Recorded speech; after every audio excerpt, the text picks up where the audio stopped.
a Deus. Evangelho segundo narrou João, capítulo 4, a partir do verso 11, nós vamos estar lendo alguns versículos. Na verdade, do 11 ao 14, logo em seguida nós estaremos lendo o verso 28, o verso 29 e o verso 30. Talvez a minha tradução seja um pouquinho diferente da sua, mas eu quero que você mantenha a sua Bíblia aberta e escute o que vai ser lido nessa noite. Evangelho segundo João, capítulo 4, verso 11, vai dizer: E disse a mulher: Ó Senhor, não tem como tirar água, e o poço é fundo. Onde pode conseguir esta água viva? Acaso o Senhor é maior do que o nosso pai Jacó, que nos deu o poço do qual ele mesmo bebeu, bem como seus filhos e seu gado? Jesus respondeu: Quem beber desta água terá sede outra vez, mas quem beber da água que eu lhe der nunca mais terá sede. Pelo contrário, a água que eu lhe der se tornará nela uma fonte que jorrará para a vida eterna. Mas quem beber da água que eu lhe der nunca mais terá sede. Pelo contrário, a água que eu lhe der se tornará nele uma fonte de água e jorrará para a vida eterna. Verso 28 vai dizer: Então, deixando o seu cântaro, a mulher voltou à cidade e disse ao povo: Venham ver um homem que me disse tudo o que tenho feito. Será que ele não é Cristo? Então saíram da cidade e foram para onde ele estava. Eu quero repetir com você o verso 28 para ficar na calma do nosso coração, que vai dizer: Então, deixando o seu cântaro, a mulher voltou à cidade e disse ao povo. Eu quero que você respeitosamente olhe para quem está do seu lado, dá um sorriso para esse crente. Sorri que você é crente.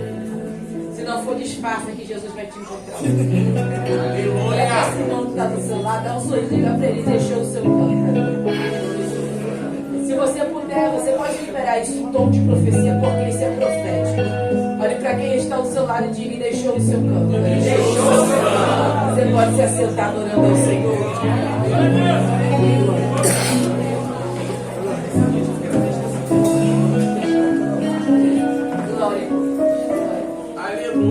Olhe para cá, por gentileza. Olhe para cá, por gentileza. Eu não vou demorar, viu? Eu quero 15 minutos da sua atenção. A gente vai dar glória a Deus. Vai receber o que a gente veio buscar e nós vamos voltar para casa levando glória a Deus. Mas por alguns minutos, olhe para cá. Eu não quero ser extensa, mas eu preciso introduzir o que eu preciso falar agora, para que a gente venha compreender o texto. Então, tenha um pouquinho de paciência comigo, amém? Amém. O texto que nós lemos, ele é um texto muito conhecido, e eu acredito que em algum momento da sua vida você já deva ter tido contato com ele. Quem me ouve, diga amém? Amém. Em algum momento da sua vida você já tenha tido contato com ele, seja por intermédio de uma devocional feita diariamente, seja até por intermédio de uma mensagem que você expôs da Bíblia Sagrada, ou até mesmo ouviu, ou até mesmo através de louvores. Eu acredito que até mesmo pessoas que ainda não professam a mesma fé que nós, já em algum momento da sua vida teve contato com esse texto. Esse texto vai contar para nós sobre, e eu gosto de usar essa forma de fala, por mais informal que seja, o texto vai dizer para nós que Cristo, ele mais uma vez vai usar o seu carro-chefe dentro do ministério, que é o seu ministério evangelístico. E Kelly, por que você gosta de falar desta forma? Porque a gente lê tantos milagres expostos nos evangelhos, coisas que Jesus fez, que Jesus realizou, a sua palavra poderosa, que teve poder de curar, de salvar, teve poder de levantar paralítico, curar leprosos, trazer a visões a cegos. Mas na verdade, o que mais tinha força dentro do ministério de Cristo, por incrível que pareça, para nós humanamente falando, era o exercício do ministério da palavra. A Bíblia vai dizer para nós que a palavra que Jesus liberava tinha o poder de carregar consigo multidões. A palavra que ele liberava tinha poder de fazer pessoas segui-los durante dias ou ficar parados no mesmo lugar durante dias e noites só para poder ouvir o que ele tinha para falar. E alguns dos evangelhos vão dizer para nós que isso acontecia porque o povo ficava estático com a forma que Cristo falava e a autoridade que existia sobre a sua fala. A autoridade que ele carregava era tão grande sobre a sua fala que tinha poder de fazer pessoas pararem tudo que estavam fazendo para ter desejo de ouvi-lo. E quando alguém ouvia que ele estava chegando em determinada cidade, eles simplesmente largavam tudo que estavam fazendo, porque havia uma necessidade de ouvir a Cristo. Só que naquela época isso era um confronto muito grande. Por que, Kelly? Porque Jesus vai ser anunciado como Messias. E isso de fato vai trazer uma guerra, se assim posso dizer, teológica, entre o povo e a realidade que Cristo vem trazendo. Por quê, Kelly? Porque você vai saber que o tema central da Bíblia, por mais que nós venhamos ter histórias lindíssimas, que são exemplos para nós até hoje, o tema central da Bíblia corre todo em torno de Jesus Cristo e o propósito que ele carrega. Você vai ver Jesus desde Gênesis e Apocalipse. E por mais que no Antigo Testamento a gente não venha ouvir menções diretas a ele, nós vamos ver histórias, tipificações que vão nos informar que é sobre Cristo. Nós também temos o livro do profeta Isaías, que é conhecido como livro messiânico, que vai ser incisivo em contar para nós sobre a profecia do Messias. E uma das maiores forças dentro dessa profecia é a ideia de que se trazia que o Messias viria e arrancaria o povo da mão do seu opressor, arrancaria o povo da sua escravidão. Então, na verdade, as informações que se tem sobre o Messias que está por vir é que ele viria da casa de Davi, ele seria descendente da casa de Davi, e ele arrancaria o povo da mão dos seus opositores, do tempo de opressão. Então, na verdade, essa informação vai causar ideias. E que ideias? Provavelmente de que Cristo viria sentado num cavalo branco, com uma espada na mão e arrancando o povo da mão do Império de Roma. Só que aí Cristo vem na contramão do raciocínio limitado e ao invés dele vir na pompa que todo mundo espera, ele vem da forma mais simplória que alguém pode observar. Ele vem de uma mulher simples, de uma casa simples, nascido numa manjedoura, criado por um pai que é marceneiro e na verdade vai nascer na cidade de Nazaré, vai ser criado na cidade de Nazaré, uma das cidades consideradas mais simples da região. Então na verdade existe uma dificuldade de se acreditar que ele era o Messias, pela dificuldade de entender de fato a profecia liberada acerca do mesmo.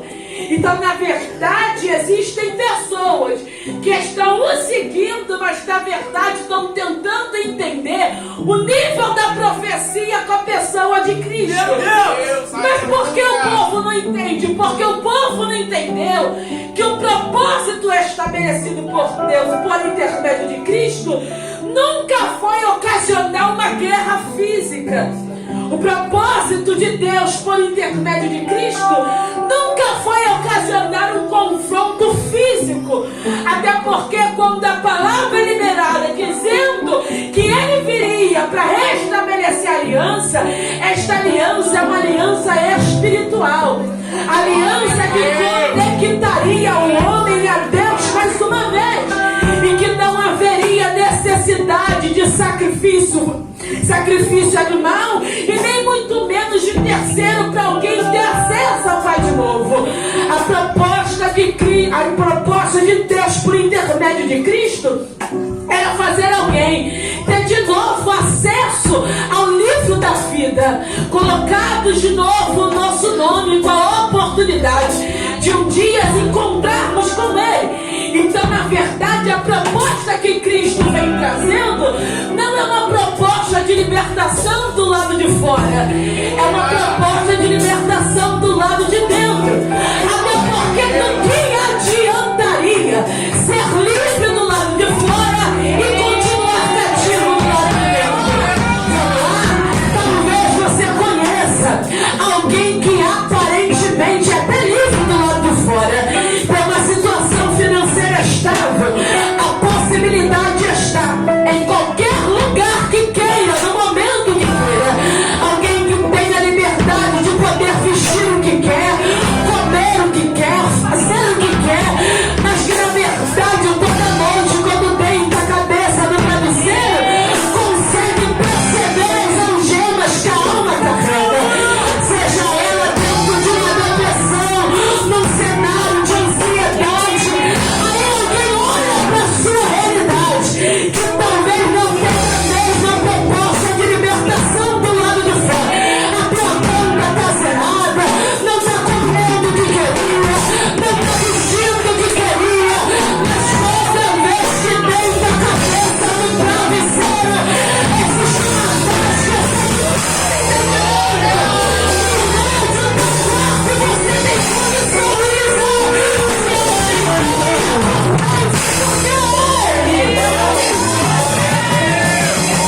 eu posso liberar essa palavra também na ilha da libertação. A gente está aqui não é porque a gente merece.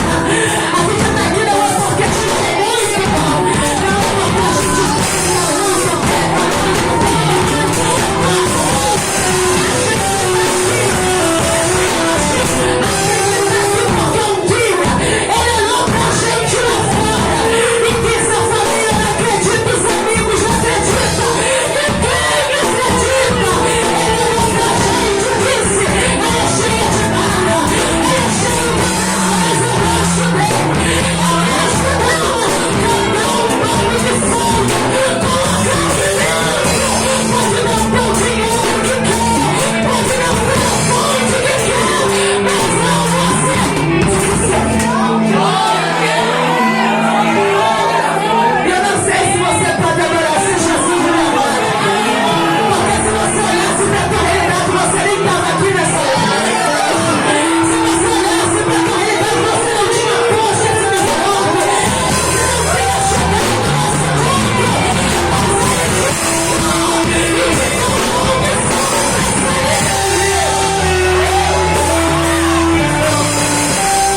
não sei se você pode adorar esse Deus que coloca a gente no deserto, mas faz festa no meu lugar. Eu não sei se alguém pode adorar esse Deus que coloca a gente no meio do vale de ossos secos, mas não dá condição de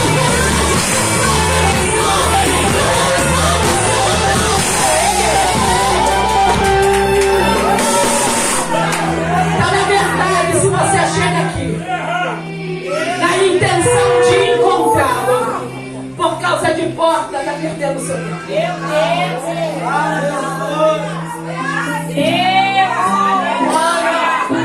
Então, se você chega aqui na intenção de encontrá-lo para mudar a sua vida financeira, está perdendo o seu tempo.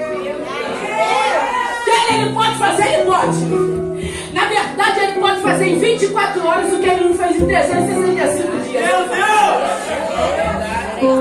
Só que a intenção de Cristo pra gente nunca foi o que é físico.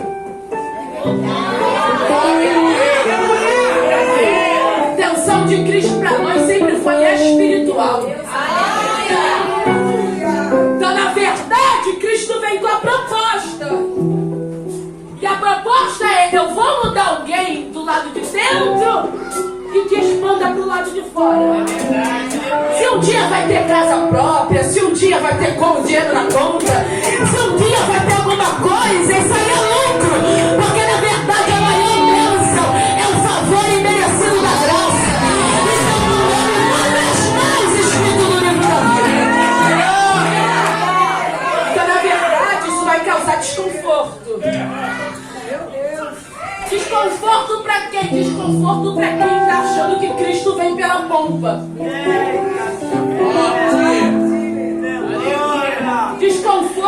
para quem está achando que Jesus vem pela fama. E aí o texto vai iniciar dizendo que, sabendo ele que os fariseus estão incomodados com ele vai decidir voltar para Galileia. Só que no caminho para Galileia ele vai decidir passar por Samaria, porque era necessário. Escuta, você vai ver a mulher do fluxo de sangue encontrar Jesus. Só que o texto não diz que Jesus vai até ela. Na verdade, a mulher do fluxo de sangue entra numa história que não tem conexão nenhuma com ela. Porque Jesus estava passando no... Você vai ver o cego de Jericó sendo curado, Jesus estava passando no caminho. Você vai ver os leprosos serem curados, Jesus estava passando no caminho. Só que nesse caso ele se fazia necessário. Aleluia! Meu Deus, aleluia! Na verdade, ele não está passando lá porque faz parte do caminho, ele está lá por um propósito. E aí, Kelly, você vai saber que a Samaria e Jerusalém não se batiam por uma questão ideológica, uma questão de princípios terrenos. Então, na verdade, agora tem um judeu entrando em Samaria porque é necessário. Aleluia! Eu não sei se você pode adorar esse Deus, mas Deus, Jesus vem na cruz tanto lugar melhor que ele. Ele podia estar em Jerusalém, ele podia estar em Nazaré, ele podia estar em qualquer outro lugar que ele fosse celebrado, mas ele estava no lugar onde ninguém queria estar. Isso me prova uma verdade. Qual é a verdade? Que o Deus que a gente serve, ele não está preocupado. Aleluia! Preocupado com o quê? Aonde vai ser o ponto de encontro? Como assim que ele não está preocupado se a tua família é cristã? Se você tem dinheiro ou se você não tem? Se você tem uma família adequada ou se não tem? Se você tem uma estrutura familiar bem adquirida, ele não está preocupado. Por quê? Porque o propósito dele não está condicionado à realidade que a gente vive.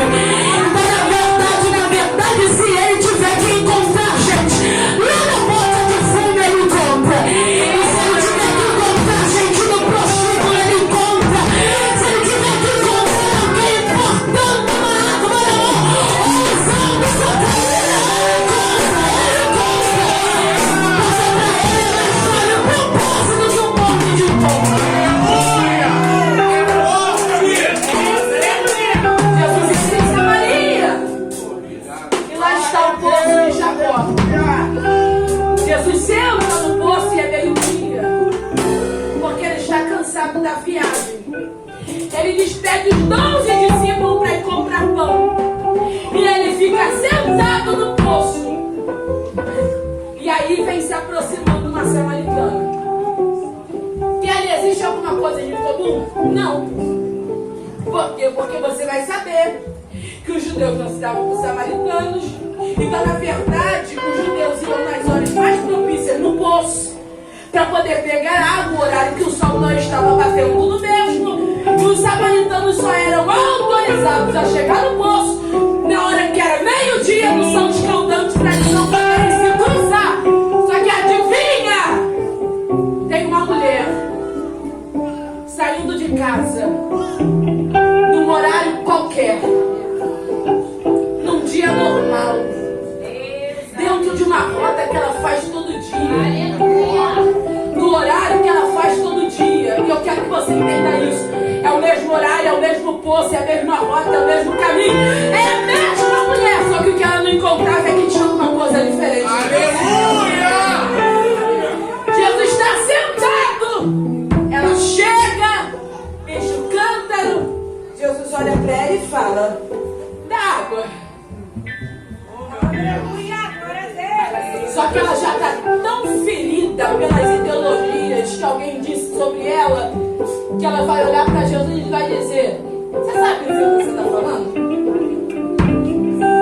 Você sabe para quem você está pedindo água? Jesus olha para ela e diz: se você soubesse quem te pede água. Meu Deus, aleluia.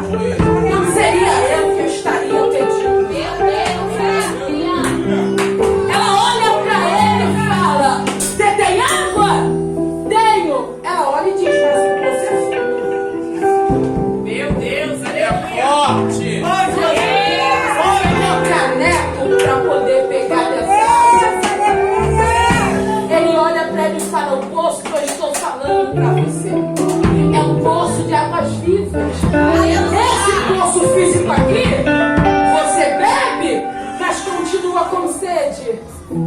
Mas o poço que eu estou falando, eu tenho condições de saciar a sede eternamente. E ainda de fazer fonte. Ela está totalmente ríspida. Por quê? Porque está acostumada a viver um cativeiro ideológico e sentimental. Ela não consegue compreender que é Jesus que está falando com ela. Sabe, eu gosto de Jesus, por quê? Porque quando ela pergunta como é que o Senhor faz, ela diz, eu vou te explicar. Cadê teu marido? Aleluia. Ela olha para ele e diz, disseste bem. Ela diz, não tem marido, ele diz, disseste bem. Tivesse 7, nenhum deles era seu. Ela foi para poder pegar água como um dia normal, mas na verdade o que ela tinha era um ponto de encontro com alguém que tinha necessidade de mudar a sua vida e mudar a sua realidade. Escuta isso, a ciência vai dizer para nós, na verdade um filósofo vai dizer para nós, que todo ser humano nasce com uma angústia. A partir do momento que a criança sai da barriga da mãe, o seu pulmão, que está totalmente vedado, ele dilata. A criança sente oxigênio entrando pelo corpo e automaticamente, inconscientemente, vai compreender que ele já não está mais no seu lugar de origem, que é o útero. E isso vai ocasionar uma angústia inconsciente. Dentro dessa angústia, esse filósofo vai dizer, todo ser humano nasce com uma angústia. E essa angústia, ela é sanada por um tempo determinado através do prazer.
pensamentos que vão dizer que na verdade esses maridos estão falando sobre uma ideologia religiosa, outros vão dizer que é sobre paternidade, mas de fato, ela teve tudo e no final não teve nada, porque tudo que ela teve nunca foi dela.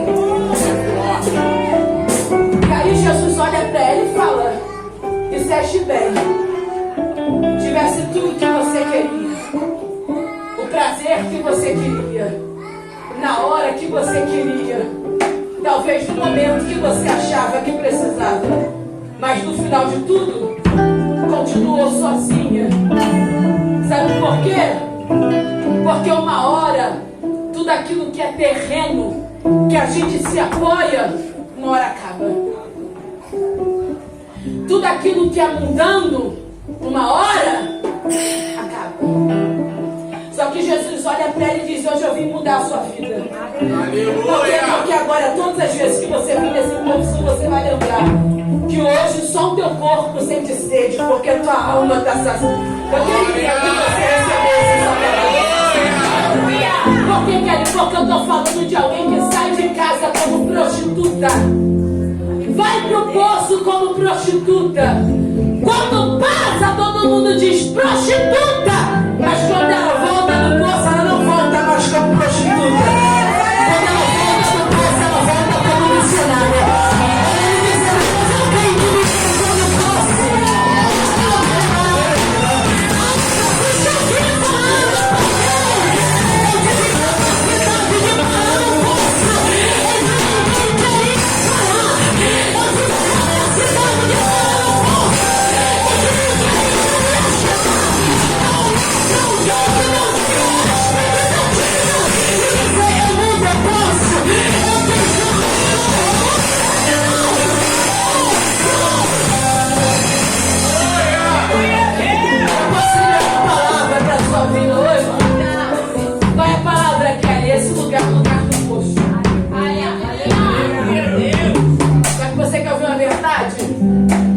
Precisa entender que o que importa não é o cenário do poço.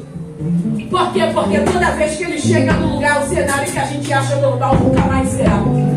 Como assim, Kelly? O poço, quando Jesus chegou, o poço deixou de ser poço há muito tempo para virar o lugar do encontro. Sabe qual é o lindo dessa história? É que o lindo dessa história é que não era num dia de festa, era num dia normal. Que talvez ela saiu de casa dizendo: mais uma vez eu estou indo pro mesmo poço, fazer a mesma coisa, é a mesma história.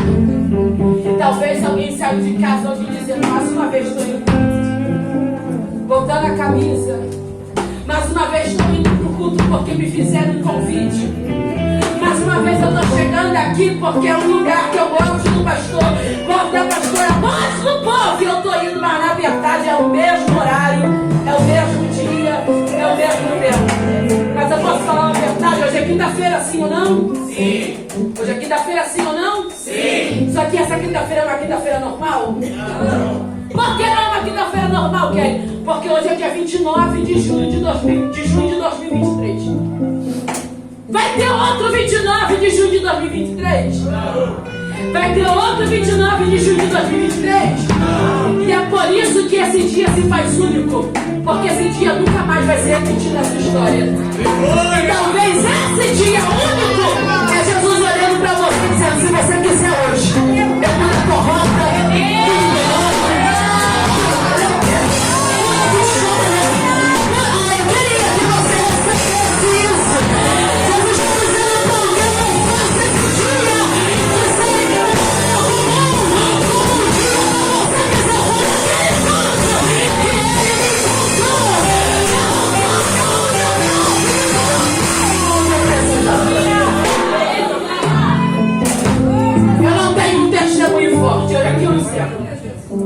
Eu não tenho um testemunho forte.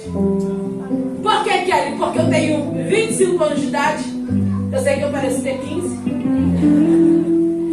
E a vida inteira eu fui crente, filha de pastor.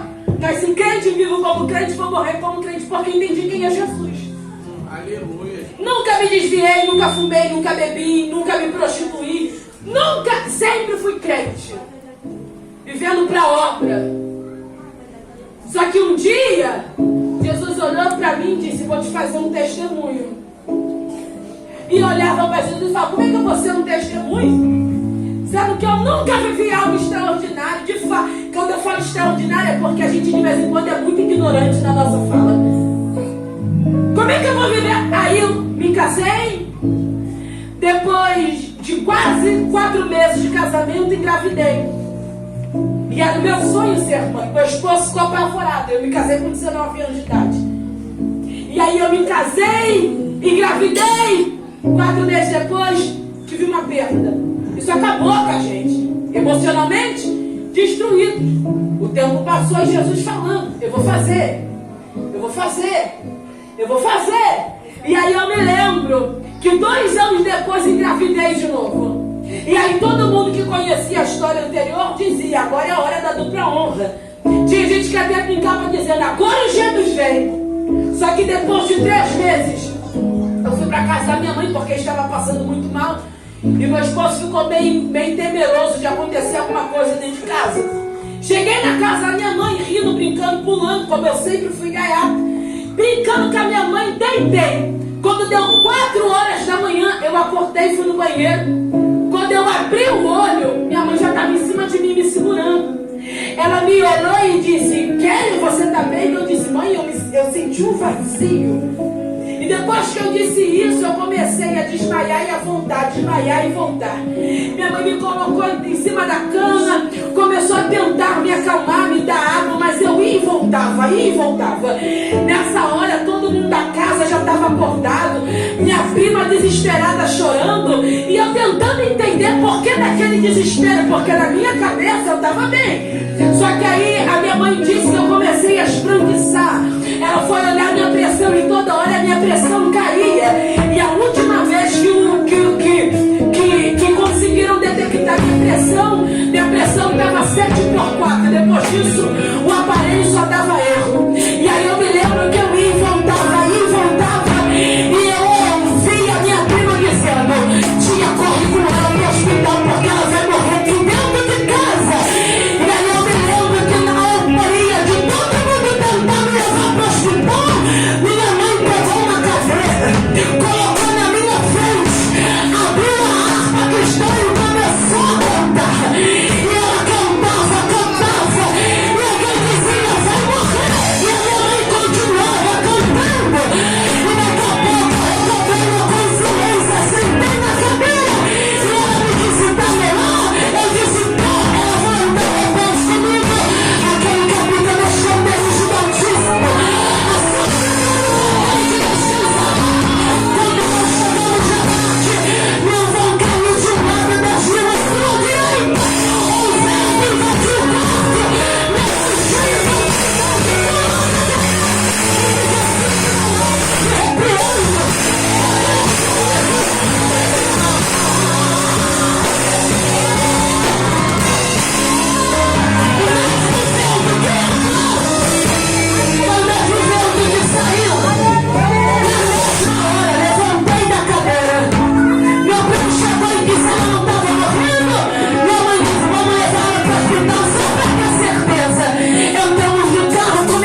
acreditar em mim, você vai ver, vai chegar um tempo que você nunca mais vai ter sede. Que ele está dizendo isso porque o Jamal nasceu? Não. E eu posso falar uma verdade, Jamal é só um detalhe, porque depois daquele dia eu vi tanta coisa Jesus fazendo. Eu já vi gente sendo curada por causa desse testemunho. Uma menina olhou para mim e falou assim: o meu laudo era que o meu próprio corpo tinha alergia ao meu próprio sangue, eu não tinha condições de gerar. Gerei. Quando a medicina pensou, como é que foi? Descobriram que a criança nasceu com a cura para a doença dela. Eu vi tanta coisa acontecer que aí eu entendi, meu pastor, que existem poços na vida que valem a pena. Então eu posso dizer uma coisa, eu sei que é festa, mas ele não precisa da festa para te encontrar.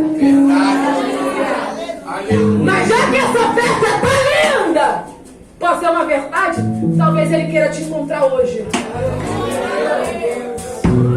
Mas eu tô quebrada, eu tô todo ruim. E quem disse que ele quer alguém perfeito?